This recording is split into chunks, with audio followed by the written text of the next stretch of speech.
તમે જે સોનેરી કલરમાં બાબા સાહેબ આંબેડકરની પૂર્ણ કદની આવી સુંદર મજાની ભવ્ય પ્રતિમા જોઈ રહ્યા છો કે સુરેન્દ્રનગરની અંદર આવા ભવ્ય દ્રશ્યો જોવા મળે છે કે જ્યારે 81, 82 અને 85માં અનામત હટાવો આંદોલનની શરૂઆત થઈ હતી અને એના પડઘા ગુજરાતમાં પડ્યા હતા. ગોરાભાઈને ગોળીએ વીંધી દેવામાં આવ્યા. તો અહીં નજીકમાં જ જે સ્મારક છે અને જે સમાધિ સ્તંભ છે એની પણ આજે મુલાકાત કરવાની છે મિત્રો. ગોરાભાઈને અહીંથી શ્રદ્ધાસુમન અર્પણ કરું છું કે વાહરે બાબા સાહેબ કમાલ કર દિયા, वाहरे बाबा साहेब कमाल कर दिया, लिखा संविधान तो धमाल कर दिया, कुछ भी नहीं था माला माल कर दिया, कुछ भी नहीं था माला माल कर दिया, आज गले में टाई जेब में रुमाल कर दिया, वाहरे बाबा साहेब कमाल कर दिया, लिखा संविधान तो धमाल कर दिया. કે બાબા સાહેબ આંબેડકરે બંધારણની અંદર કોઈ નાત જાત ધર્મ કે લિંગ ભેદ વગર સમાન અવસરો આપ્યા છે. જેને પોતાની વાત કરવાનો પણ અધિકાર ન હતો, જેને લડવાનો પણ અધિકાર ન હતો, જે સમાજનું સદીઓથી શોષણ થયું છે, તો એ સમાજની હું વાત કરી રહ્યો છું. એસસી, એસટી, ઓબીસી માઇનોરિટી સમાજને ભારત રત્ન મારા ભીમરાવ મહાન છે, બંધારણ ઘડ્યું એ તો ભારતની શાન છે, જ્યોતિબા ફૂલે અને સાવિત્રીમાં દેશની પ્રથમ વિદ્યાની દેવિયા. તો મિત્રો, જે શિક્ષણના પાયા નખાણા હતા, જે અધિકારોના પાયા નખાણા હતા, કે જે 85માં જે આંદોલન થયું હતું કે અનામત હટાવો આંદોલન, તો આ બાજુ સુરેન્દ્રનગરની અંદરથી પણ ગોરાભાઈ ભવાનભાઈ ડાભીએ અનામત બચાવો આંદોલનની શરૂઆત કરી હતી. તો ગોરાભાઈ પોતાની નોકરી માટે અનામત બચાવવા માંગતા ન હતા, તો ગોરાભાઈ એ પોતાના સંતાનો માટે પણ નોકરી બચાવવા માંગતા ન હતા, પરંતુ ગોરાભાઈ એ બાબા સાહેબ આંબેડકરે આપેલા હક અને અધિકારોને બચાવવા માંગતા હતા, અને જેમાં આપણા સૌનું હિત હતું. કે તમે આજે જે ભાતું ખાઈ રહ્યા છો ને, એ ભીમનું બાંધેલું ભાતું તમે ખાઈ રહ્યા છો, તો તમારી જવાબદારી આવે છે, તમારી ફરજમાં આવે છે, તમારું કર્તવ્ય છે કે તમે એ હક અને અધિકારની રક્ષા કરો. જેવી રીતે ગોરાભાઈ ભવાનભાઈ ડાભી એ આ હક અને અધિકારની રક્ષા કરતા કરતા પોતે શહીદીને વહોરી ચૂક્યા છે. અહીં બાજુમાં જ સ્મારક છે, ત્યાં પણ આપણે મુલાકાત કરવાની છે.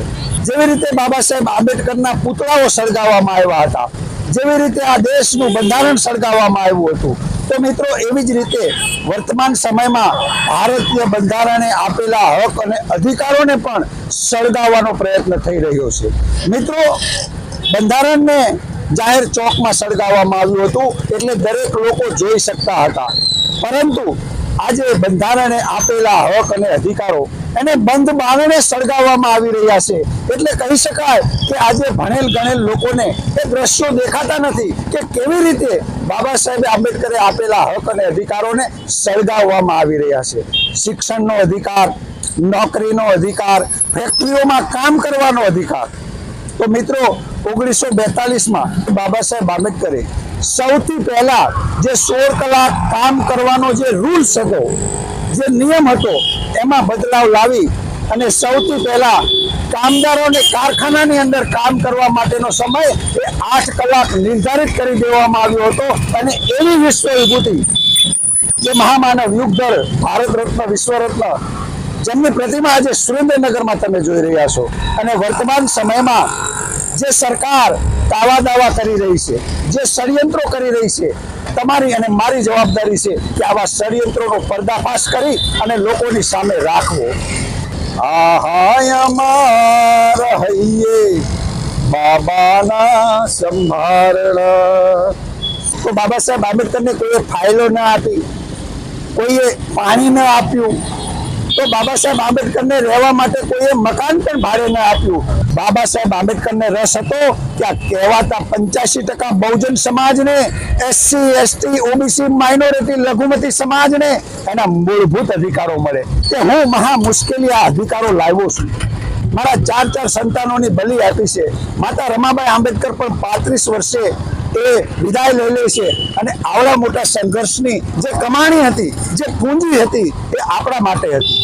તો મિત્રો, બાબા સાહેબ આંબેડકર એ પોતાના અંગત સ્વાર્થ માટે ક્યારેય નથી લડ્યા.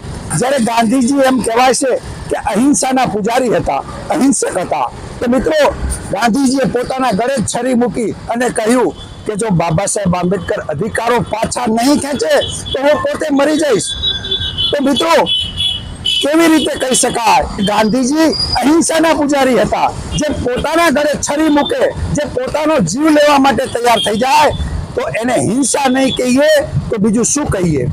અને કરો યા મરોનો નારો આપ્યો હતો. તો મિત્રો, તમે નક્કી કરો કે ગાંધીજીએ આપેલો કરો યા મરોનો નારો એ હિંસાત્મક છે કે અહિંસાત્મક છે? તો મિત્રો, અહીં સુરેન્દ્રનગર ખાતે અને જે આંબેડકર ચોક કહેવાય છે ત્યાંથી હું આ વાત કરી રહ્યો છું. મિત્રો, અહીં નજીકમાં જે ગોરાભાઈ ભવાનભાઈ ડાભીની જે સ્મારક છે ત્યાં પણ જવાનો છું.